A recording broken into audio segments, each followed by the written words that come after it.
성경 말씀은 로마서 1장 1절에서 4절까지입니다. 로마서 1장 1절에서 4절.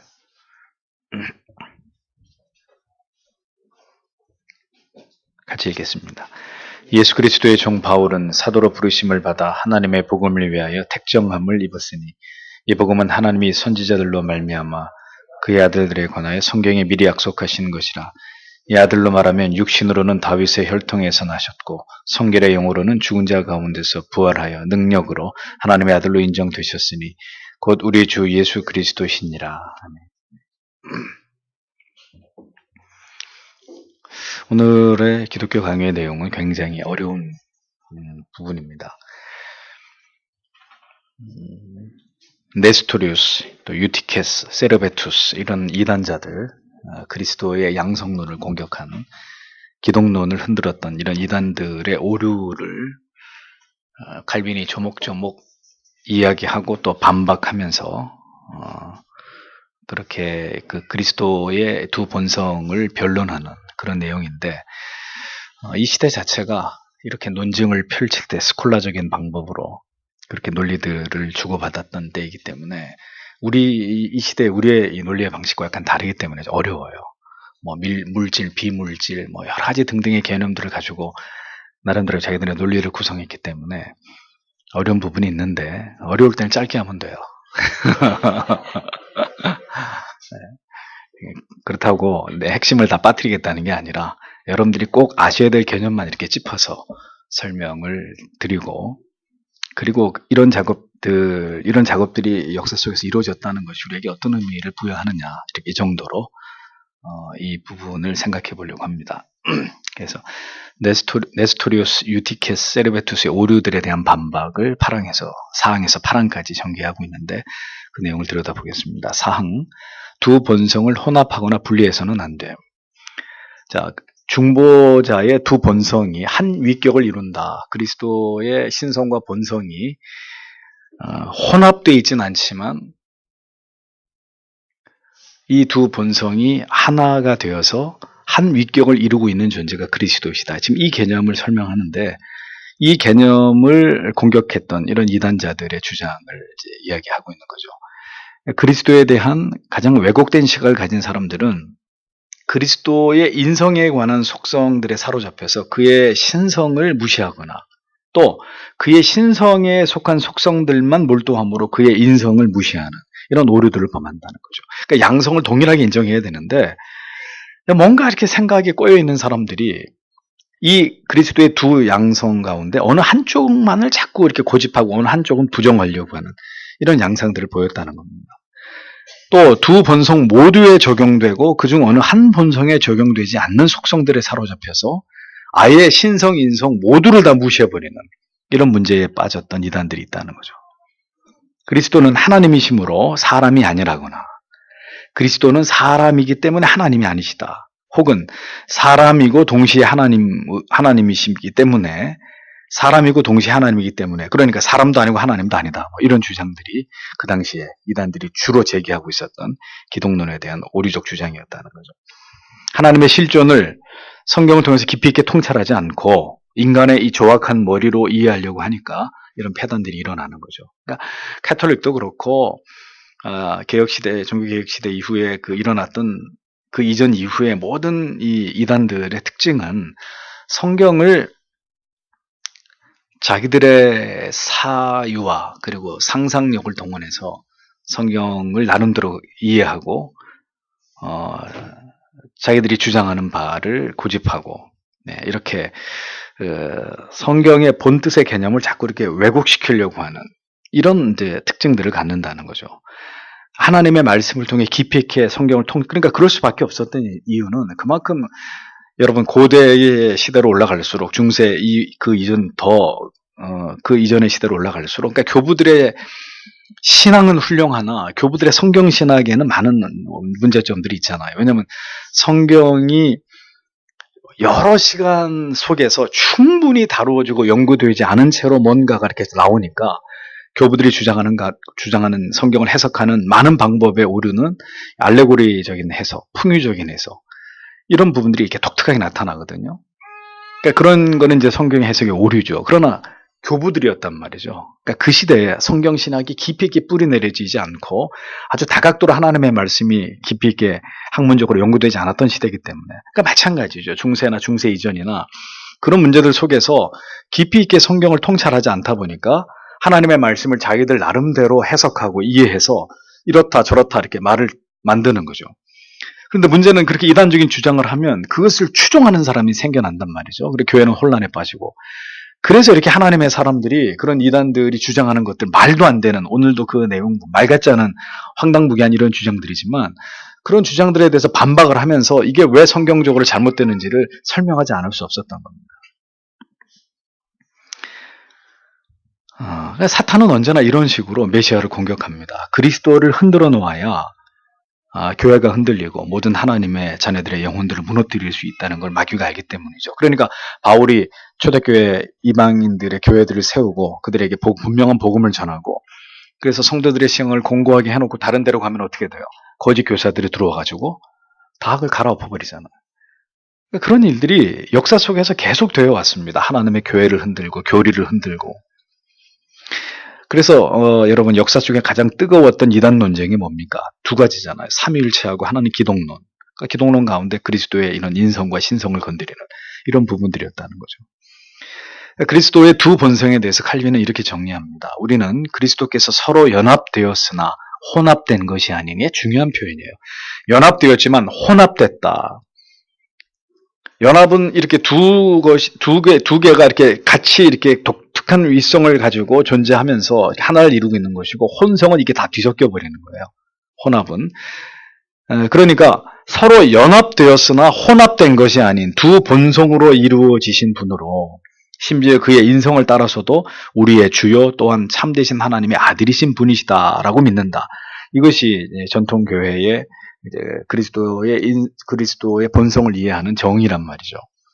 여기서 이제 네스트리우스는 그리스도의 본성을 구분하지 않고 완전히 분리시켜서 이른바 그리스도의 이성서를 주장합니다. 즉 신성과 인성 각각 분리된 두 분의 그리스도를 만들어내 버려요. 그래서 네스트리우스의 이런 주장은 주후 432년 에베소 공의회에서 정죄를 당하죠. 그 다음에 유티케스라는 이단입니다. 이른바 이 사람은 단성론을 주장합니다. 이게 무슨 얘기냐? 그리스도의 육체를 부정하고 그리스도의 신성만을 강조하는 이런 오류를 범하게 되는데, 유티케스의 주장이 뭐냐면은 그리스도의 신성과 인성이 융합되었는데, 여기서 이제 인성은 마치 포도주가 바다에 이렇게 빠지면, 포도주를 이렇게 바다에다가 이렇게 부어버리면은, 포도주 한 잔을 바다에다 부어버리면은 바다에 부어진 포도주가 어떻게 돼요? 흔적도 없이 사라지죠. 그러니까 인성도 신성에 그런 식으로 흡수되어서 하나의 본성만 남았다고 이렇게 주장하는, 이게 단성론이에요. 유티케스의 주장입니다.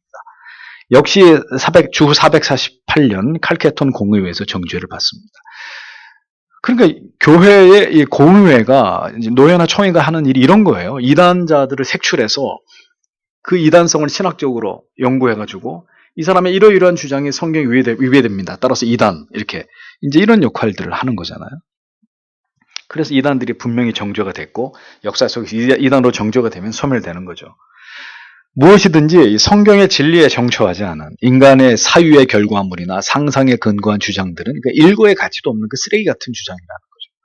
그러니까 언제나 팩트를 가지고 얘기해야지, 그 팩트에다가 자기의 주관을 덧입혀가지고 어떤 논리를 만든다. 그것으로 사람들을 현혹한다.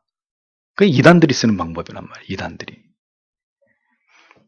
우리의 모든 사고와 판단의 가치는 언제나 성경과 성경의 교훈이 주는 가치여야 된다는 걸 잊어서는 안 된다는 거죠. 다섯 번째, 그리스도는 영원 전부터 하나님의 아들이시다. 자, 이제 왜 이런 정의가 필요하냐면, 자꾸 영원 전부터 하나님의 아들이 아니었다고 주장하는 이단들 때문이에요. 어느 시점에선가부터 하나님의 아들이지 영원 전부터 하나님의 아들이 아니다, 이런 주장이 제기되기 때문입니다. 자, 칼빈은 이제 그의 생애 최대 5점이라고 오해받는 제네바 의회에서 정죄를 당하고 화형을 당한 미카엘 세르베투스의 이단성에 대한 이야기를 여기서 또 이야기합니다. 자, 그는 하나님의 아들이 하나님의 본질, 영, 육체, 그리고 세 가지의, 뒤에서 설명합니다만, 세 가지 창조되지 않은 어떤 요소들에 의해서 혼합된 허구라고 주장했습니다. 누가요? 그리스도가. 그래서 그는 그리스도가 하나님의 아들인 것은 온전히 그가 동정녀의 몸에서 성령으로 태어나셨기 때문이다. 그 외에는 어떤 근거도 없다. 단지 동정녀의 몸에서 성령으로 태어났다는 이유 때문에 그가 하나님의 아들이지, 다른 모든 그리스도가 하나님의 아들 되심의 증거들은 다 세르베투스는 부정해버린 겁니다. 지 맘대로. 두 본성의 구별을 부인하고 그리스도를 신적인 요소와 인간적 요소의 혼합으로 그렇게 봄으로 그리스도는 하나님도 사람도 아니다. 모든 이단들이 아까 이렇게 비슷한 논리의 궤를 가지고 있는데 비슷비슷한. 참 이단들끼리 이렇게 통하는 게 있나 봐요. 허무맹랑한 주장입니다. 교회는 만세 전에 하나님께로서 나신 말씀이 위격적 연합 가운데 인성을 취하셨기 때문에 그를 하나님의 아들로 믿는다고 이걸 공언하고 있는 거죠, 교회가. 교부들 또한 두 본성이 한 위격으로 구성하는 것이다 이렇게 정의하므로 앞에 그 네스토리오스의 오류를 반박한 바가 있잖아요. 그러니까 성경은 분명히 세르베투스의 주장과 달리 성자 예수 그리스도의 하나님의 아들 되심이 영원 전부터 근거한다는 걸 분명하게 밝히고 있습니다. 신자의 그 양자됨, 우리가 하나님의 자녀되는 것은 바로 이 하나님의 아들이신 예수 그리스도에 기초합니다. 여러분들이 잘 아셔야 될 게 그리스도가 없으면 우리가 하나님의 자녀가 될 수가 없어요. 왜? 우리는 타락하고 부패하고 하나님하고 끊어진 존재이기 때문에. 우리가 하나님께 다시 자녀됨으로 인정받은 것은 하나님의 아들이신 예수 그리스도 그분 때문입니다. 그분이 중보자가 되셨고 하나님과 우리 사이 가교를 왔기 때문에 양자된 거예요. 그러니까 예수 그리스도가 만약에 없다면, 예수 그리스도가 그 일을 하지 않았다면 우리는 절대로 하나님의 자녀가 될 수가 없어요. 그러니까 예수 그리스도를 자꾸 약화시키는, 그러니까 이 성령론으로 잘못 빠져들면 이 이제 기독론이 사라지게 되는 오류가, 모두 다 성령이었다 그러고 예수님은 저렇게 밀려 나가버리게 되는 이런 문제가 발생하거든요. 이게 큰 이제 오류에 빠질 수 있는 문이 열리는 거예요.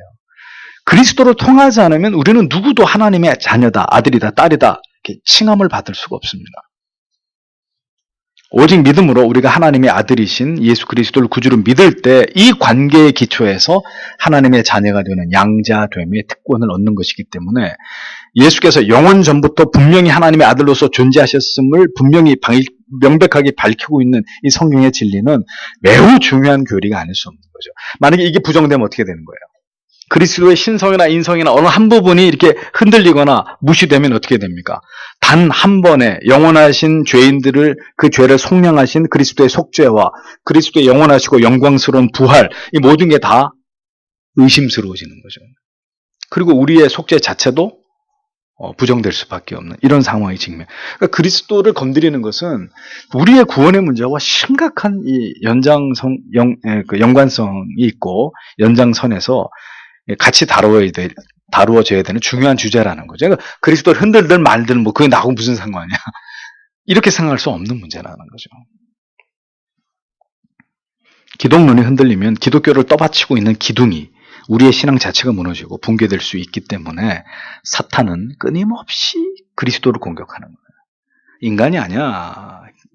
예수는 신이야. 예수는 신이지 인간이야. 인간이지 신이 아니야. 인간도 신도 아니야. 그건 허상이야. 그냥 허상. 이런 이제 주장들을 하면서 계속 그리스도를 흔드는 거죠. 그런데 여러분, 이런 현상은 반드시 앞으로도 일어날 것입니다. 그러니까 앞으로 이제 기독론을 흔드는 그 정점에서 일어나는 일이 뭐겠습니까? 앞으로 이 시대에 이 기독론을 또다시 흔드는 일에 있어서 과거에 지나간 이런 이단들, 그렇죠. 과거에 지나간 이단들은 그리스도의 인성, 신성 이런 거 가지고 공격했지만, 삼위일체 이런 거 부정하고 공격했지만, 이제 우리에게 나타날 기독론을 흔드는 가장 이제 최악의 상황은 적그리스도의 출현입니다. 자기가 예수라고 얘기하는. 과거에도 목사님 그런 사람 많이 있었죠. 우리나라만 해도 자칭 예수라는 사람이 28명인가 27명인가 그런데. 근데 그 정도가 아니라 정말 정치적인 어마어마한 권세와 그 종교적 권력을 다 손에 쥐면서 세상을 쥐락펴락하는 이런 엄청난 이제 자칭 그리스도라고 하는 이런 존재, 적그리스도가 출현한다는 거죠. 그래서 성경에 기록되어 있는 하나님의 아들 예수 그리스도를 깨끗하게 밀어내고 자기가 예수라고 얘기하는 이런 날이 온다는 겁니다. 가장 종말에 임박한 징후가 바로 그거 아니겠습니까? 6번째로, 그리스도는 하나님의 아들이시며 인자이시다, 이 부분입니다. 세르베투스는 육체로 나타나신 그리스도께서 하나님의 아들이셨던 것은 육체를 떠나서는 하나님의 아들이라는 이름을 부여받을 수 없을 것이기 때문이다, 이렇게 주장을 했습니다. 이렇게 그리스도의 하나님의 아들 되심에 대해서 이런저런 사족을 다는 것에 대해서 칼빈이 분개하죠. 그리고 그 기독교 양비를 열심히 읽으신 분은 아시겠지만 세르베투스를 뭐라고 얘기하죠? 뭐라고 얘기합니까? 안 읽으셨네. 세르베투스를 미친 자라고, 지금으로 얘기하면 미친 놈 이렇게 되는 거죠. 노골적으로 얘기합니다. 미친 자라고. 미친 거 아니야? 세르베투스? 그리스도의 영원한 하나님의 아들 되심의 진리를 칼빈이 여기서 강력하게 변호하고 반론을 펴고 있는 것을 볼 수 있죠. 신자들이 하나님의 아들이라 칭함을 입은 것은 오직 양자됨의 은혜로 말미암은 것이라면, 아까 설명했습니다. 그리스도께서 하나님의 아들 되심은 영원히 본성적이고 참되신 유일하신 하나님의 아들로서 모든 사람들과 구별되심을 통해서라고 설명합니다. 우리가 하나님의 아들로 칭함받은 것은 양자됨의, 예수 그리스도를 믿음으로 말미암은 양자됨의 은혜를 통해서라면, 예수 그리스도는 창세 전부터 본성적으로 영원하신 참되고 유일한 하나님의 독생 성자, 이게 정확한 표현입니다. 그래서 우리와 하나님이 우리를 형제처럼 예수 그리스도가 우리를 똑같은 그리스도 안에서 형제로 여겨주셔서 우리가 그리스도의 형제 자매라고는 성경이 말씀하고 불려지고 있지만, 그래서 그리스도와 우리가 동일한 하나님의 자녀다, 그건 아니라는 거예요. 그분은 본성적으로 참되고 유일하시고 영원하신 하나님의 아들이시라는 거죠. 어떤 조건이 충족돼야 하나님의 아들이 되는 게 우리처럼 그런 존재가 아니시라, 그런 하나님의 존재되심이 가변적이지 않고 그분은 본성 자체가 그렇다는 거죠. 근데 이런 걸 가지고 이단이 주장을 하는 거예요. 또 하나님이 아들이 어떤 조건을 통해서 하나님의 아들이 되신 것이다, 과거에는 하나님의 아들이 아니었는데, 이런 주장을 했다는 겁니다. 하나님께서 새 생명으로 거듭난 우리들에게도 아들들이라는 이름으로 우리를 존귀하게 여기시지만, 참된 독생자라는 말은 오직 하나님의 아들 예수 그리스도에게만 부여하십니다. 그것은 예수 그리스도만 영원히 하나님의 참 아들이시기 때문이라는 거죠. 우리가 아들이 된 것은 하나님의 은혜의 선물이지만, 예수께서 하나님의 아들이 되신 것은 본래부터 그렇게 존재하신 그 본성이기 때문이라는 겁니다. 그리스도는 동정녀에게 나셔서 자기 자신을 십자가에 위해서 아버지께 희생제물로 드리신 참되고 정당하신 하나님의 아들이시다. 그래서 바울은 로마서 1장 1절에서 4절, 아까 읽은 이 말씀에서 그리스도를 육신으로는 다윗의 자손이고 그러나 그가 하나님의 아들이다, 이렇게 선포되셨다고 말하고 있는 거죠. 그리스도께서 어머니로부터는 다윗의 자손이라고 불릴 근거를 받으신 것처럼 그의 아버지로부터는 하나님의 아들, 하나님의 독생 성자라고 불릴 근거를 그분이 충분히 가지고 계신 것이다. 그래서 인성과 본성을 이렇게 로마서에서 바울이 증언을 했다는 겁니다. 그리스도는 성경에서 두 가지 이름으로 크게 불려집니다. 하나님의 아들, 또 하나는요, 인자. 그렇죠. 그래서 그리스도께서 인자, 사람의 아들이라고 불리우는 것은 그분이 당연히 아담의 후손이기 때문이고, 또 하나님의 아들이라고 불리우는 것은 그의 신성과 영원한 본질에 근거하고 있기 때문이다. 칼빈이 이렇게 아주 똑부러지게 설명을 합니다. 그러므로 그리스도를 인자라고 부르는 것은 그의 인성을 지칭하는, 그리스도를 인자라고 부르는 그의 인성을 지칭하는 것이고, 하나님의 아들이라고 부르는 것은 그의 신성을 지칭하는 것으로 이렇게 보아도 무방할 것이다 라고 칼빈이 설명을 합니다. 성경은 이렇게 분명하게 육신으로는 인자이시고 신성으로는 하나님의 아들이시다, 예수 그리스도가 그러한 본성을 가지고 있는 존재이시다, 뚜렷하게 증명하고 있기 때문에 이 그리스도의 인성과 신성, 양성을 부정하는 것은 절대로 허락될 수 없는 이단적 발상이다 라는 것을 우리가 분명히 잊지 말아야 되는 것입니다. 자, 세르베투스의 어리석은 논리에 대한 반박입니다. 자, 세르베투스의 이단적인 주장들이 계속 칼빈에 의해서 소개됩니다. 세르베투스는 그리스도께서 사람의 형체로 잉태되어 이 세상에 존재하신부터 하나님의 아들로 인정받았다, 이렇게 주장하는 거예요. 이전에는 하나님의 아들이 아니었는데 사람의 형체로 여인의 몸속에 잉태되어서 이 세상에 존재하면서부터 하나님의 아들이 된 거다. 참 어처구니가 없습니다. 요한일서 1장 1절, 미가서 5장 2절 분명히 그리스도의 영원성을 증언하고 있습니다. 또 아우구스티누스의 말처럼, 설명처럼 그는 사람으로는 도저히 합당치 않은 존귀를 얻으신 분으로 하나님의 아들로 불리우시던 인자로 불리우시던 그리스도는 두 본성이 한 위격 속에서 연합되신 영원한 하나님의 아들이시다. 여기에 재론의 여지가 없는 거죠. 세르베투스의 또 다른 주장은 그는 그리스도께서 육체로 나타나시기 전에는 상징적인 의미 이외에 어디서도 하나님의 아들로 불려진 적이 없다 이렇게 주장을 합니다. 이것 또한 허구죠. 성경의 여러 구절들을 통해 충분히 반박할 수 있는 내용입니다. 교회 안에서 하나님의 아들이라는 이름으로 널리 알려지기 이전에 이미 율법과 선지자들 아래서도 구약의 율법과 선지자들 아래서도 하나님의 아들이라는 분명한 성경의 증언들이 성경에 분명히 기록이 되어 있잖아요. 솔로몬은 구약의 잠언 30장 4절에서 그의 이름이 무엇인지 그의 아들의 이름이 무엇인지 너는 아느냐라는 구절을 통해서 예수 그리스도의 하나님의 아들 되심을 이미 구약의 잠언에서 분명히 이렇게 증언하고 있다. 칼빈이 논증을 합니다. 네. 이 얘기하면 이렇게 입이 아파요. 그러니까 세르베투스 얘기를 이렇게 그 시대의 이단인데 이렇게 지금 말도 안 되는 이런 얘기를 하고 있는 게 참 의미 없어 보이지만 예, 아무튼 타랑으로 갑니다. 세르베투스의 가르침에 대한 전반적인 반박으로 결론을 맺습니다. 세르베투스나 마니교도들의 오해는 그리스도께서 사람의 몸으로 존재하시는 한에서만 하나님의 아들이다 이렇게 여겼다는 거예요.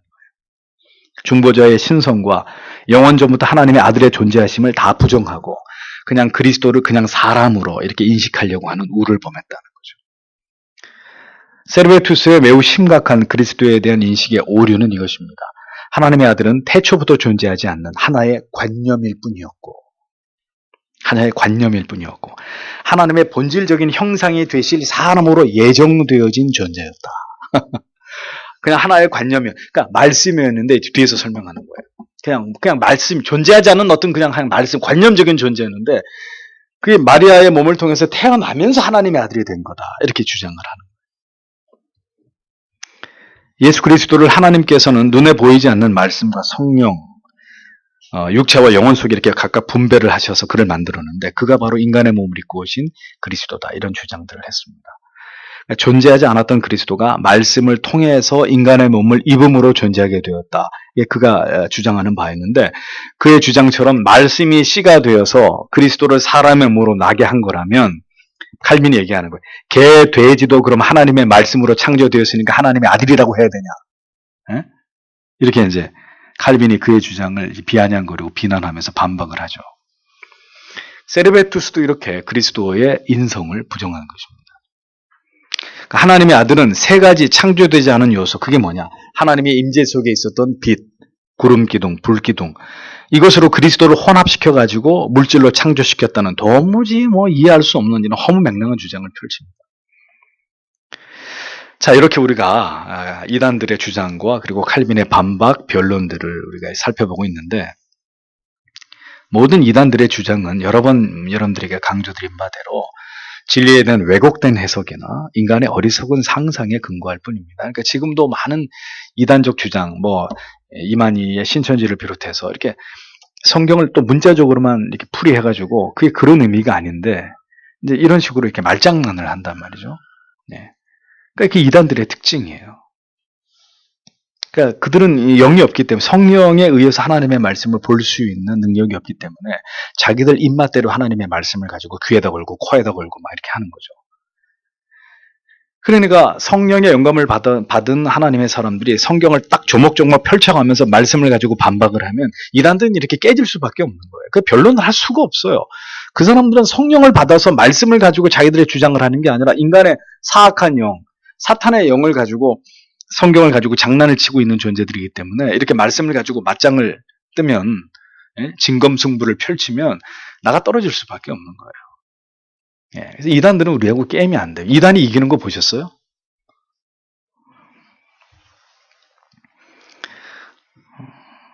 그럼에도 불구하고 칼빈이 그렇게 이들의 논리를 조목조목 성경으로 반박하는 이유는 이런 어리석은 주장에 진리가 왜곡되고 이런 어리석은 말들에 현혹당하는 영혼들이 있기 때문입니다. 오늘날에도 성경을 통해 배워야 될 정교한 교리들 우리가 알지 못할 때 도무지 비상식적이고 납득할 수 없는 이런 수준의 목회자들의 허접한 논리와 사상과 그들의 주장에 사람들이 분별력을 잃어버리고 그것을 추정하게 되는 일들이 일어나잖아요. 예를 들어요.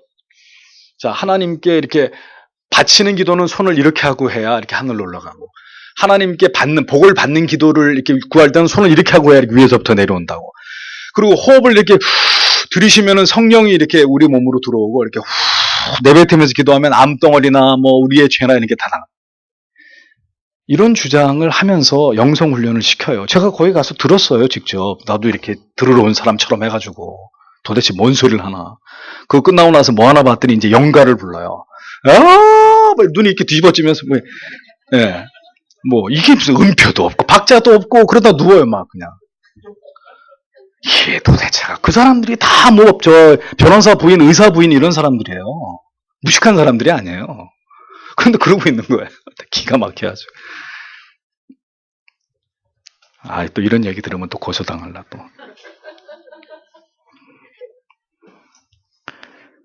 인간의 사악한 명석함은, 여러분, 이 굉장히 모순된 말의 표현이죠. 인간의 사악한 명석함은 진리를 회방하는 무기가 될 뿐이에요. 어리석은 자유 논리로 하나님의 섭리와 역사를, 진리의 본뜻을 왜곡시키는 자들에게는 여러분, 하나님의 저주가 임합니다. 여전히 인정할 수 없는 논리, 주관적인 자기 생각을 진리인 것처럼 말하는 사람들이 적지 않습니다. 우리가 이 딱딱한 내용의 역사를, 그리고 이 논쟁과 반론의 내용들을 생각해 보아야 하는 이유는 여러분, 언제든 또다시 이런 류의 진리의 혼탁함이 일어나서 우리의 영혼을 미혹에 빠뜨리고 교회를 혼란에 넘어뜨리는 일들이 일어날 수 있기 때문입니다.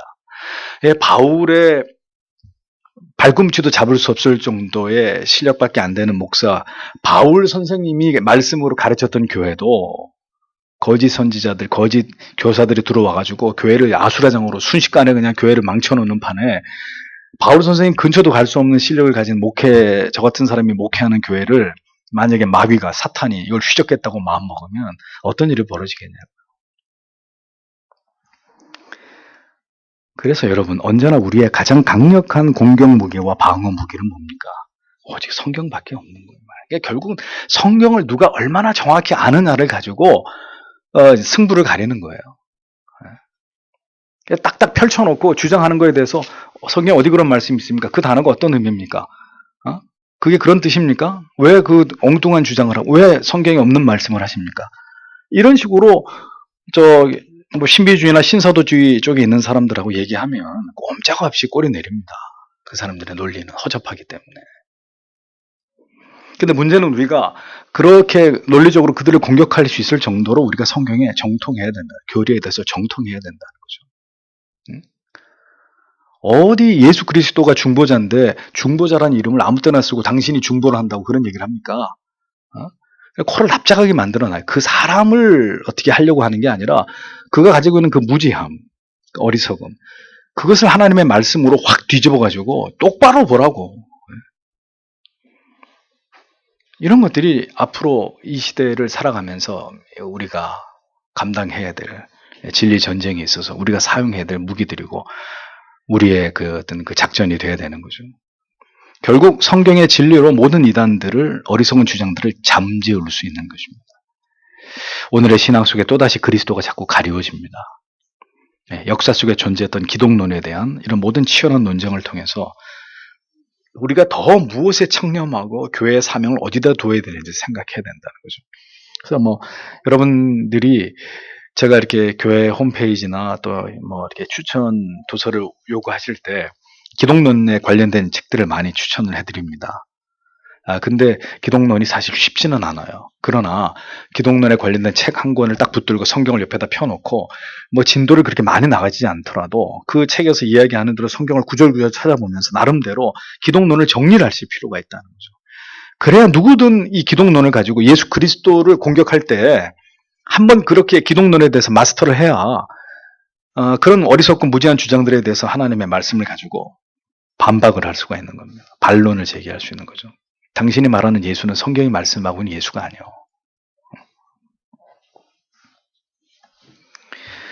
자, 오늘은 그래서 이렇게 그리스도의 이 신적 본성을, 신적 인성, 이 본성을 건드리면서 이 부분들을